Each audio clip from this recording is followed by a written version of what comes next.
देश के यशस्वी प्रधानमंत्री जी और उनकी सरकार ने इस प्रकार का बिल को लेकर के 16, 17 और 18 अप्रैल को एक तिथि निर्धारित किया था।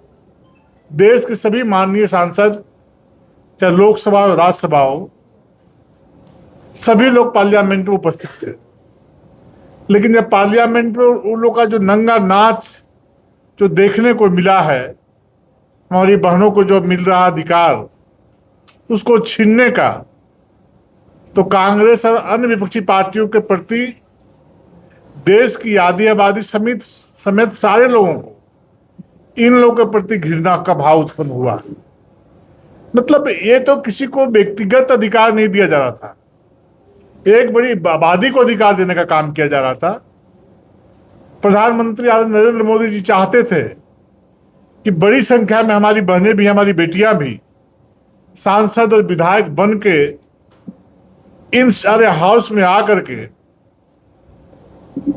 जनता की बुनियादी सुविधाओं के बारे में, जनता की समस्याओं के बारे में, जनता का कल्याण करने के लिए हमारी बेटियां भी, हमारे बहनें भी उनकी आवाज बनने का काम करें।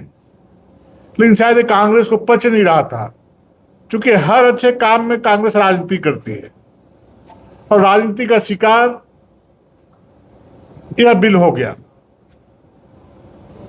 आज पूरे देश में जिस प्रकार से आक्रोश और गुस्सा है, आप जिस प्रकार से आप देख रहे हैं कि जब से बिल गिरा है वहां पे, क्योंकि 2/3 मेजोरिटी की आवश्यकता होती है, पूर्ण बहुमत की सरकार है, परंतु भारतीय जनता पार्टी और उनके सहयोगी दलों को, हम लोगों को 2/3 मेजोरिटी वहां पर नहीं है। ऐसे परिस्थिति में सभी लोगों ने विचार किया था, प्रधानमंत्री ने सोचा होगा कि ये तो बहुत ही सुंदर और बहुत ही अच्छा बिल है और आधी अपराधी को हम चिढ़ाने का काम कांग्रेस के लोग और विपक्षी पार्टियां करेंगे, किसी को उम्मीद भी नहीं थी। लेकिन जिस प्रकार से अपने चरित्र का प्रदर्शन पार्लियामेंट में किया है, आज पूरे देश में गुस्से में है। उसी दिन शाम में हमने देखा कि जिस प्रकार से बहनें दिल्ली की सड़कों पर उतर करके कांग्रेस और विपक्षी पार्टियों का जो विरोध करने का काम किया, वो देखने वाली स्थिति थी। आज हर घर में, हमारी कोई ऐसा घर नहीं है जहां पर कि हमारी बेटियां और हमारे बहनें नहीं है। आज वो बेटियां भी कांग्रेस के लोगों को, अपने घर के परिवार को भी लोग घृणा के भाव से देखने का काम कर रहे हैं।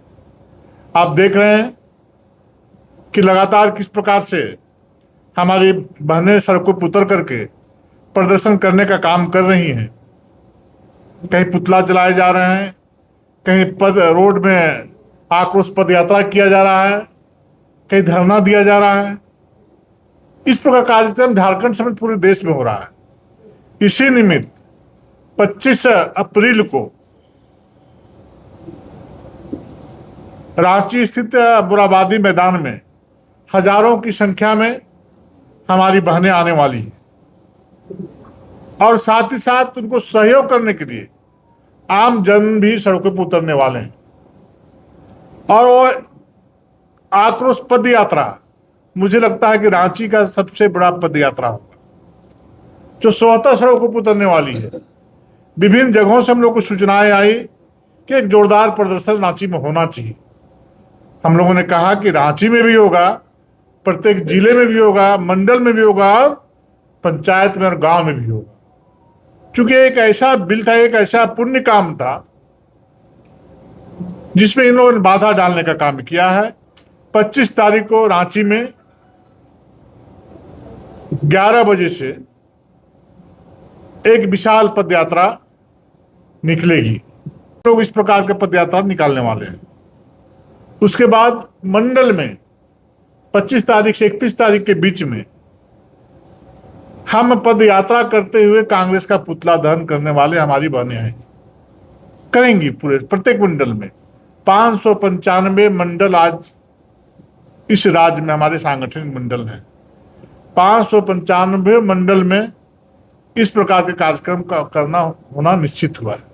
पक्ष और विपक्ष लोकतंत्र की सुंदरता है, परंतु जिस प्रकार से विपक्ष ने अपनी भूमिका को दिखाने का काम किया है, ये इतनी शर्मनाक है जितनी निंदा की जाए वो कम है।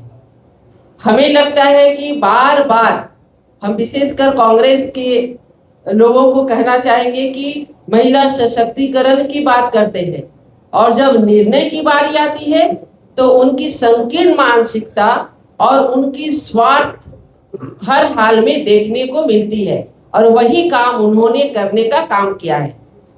आप देखे होंगे कि 46 मिनट के भाषण में माननीय राहुल गांधी जी, जो कि समय का सदुपयोग कर सकते थे, नारी शक्ति पे कुछ बोल सकते थे, वहां वो अपने कार्टून दिखाने का काम किए। उन्होंने बचपन की कहानी करने का काम किए, जादूगर की कहानी बताने का काम किए। शर्म आती है, इतना बड़ा विधेयक और वो जश्न मना रहे कि हमने विधेयक को पास नहीं होने दिया, हम जीत गए हैं। अरे क्या जीते हैं? आज नारी शक्ति का अपमान करके आप कभी जीत नहीं सकते हैं। कोई भी नारी शक्ति कभी भी कांग्रेस और विपक्ष की पार्टियों को माफ करने वाली नहीं है। देखेंगे कि उन्होंने जो 60 साल से काम नहीं हुआ उसे 10 वर्षों के कार्यकाल में करके दिखाने का काम किया। अरे उन्होंने सिर्फ नारा नहीं दिया कि बेटी बचाओ और बेटी पढ़ाओ, वो हमारी बेटियों को, हमारी बहनों को हर प्रकार की सुरक्षा देने का उन्होंने कार्य किया। उनको सामाजिक, आर्थिक, राजनीतिक हर क्षेत्र में कैसे सम्मान अधिकार मिले, इसके लिए उन्होंने कार्य किया।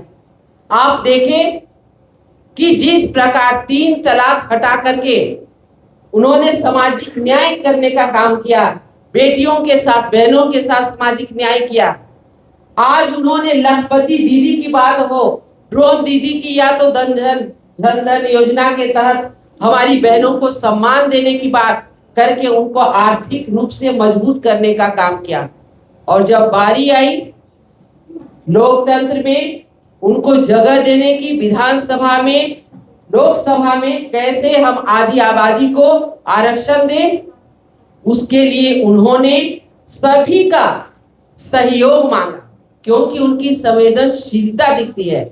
यशस्वी प्रधानमंत्री जी की संवेदनशीलता दिखती है। उन्होंने बहुत ही संवेदनशीलता के साथ उन्होंने कहा, हमें अभी भी वो लाइन याद है कि हमें आप क्रेडिट न दे, ये क्रेडिट सारे लोग ले, हम विपक्ष के नाम पे विज्ञापन छपवा देंगे, सरकारी पैसे से छपवाएंगे, बस आप नारी शक्ति के उत्थान के लिए, उनके हक और अधिकार के लिए साथ दें।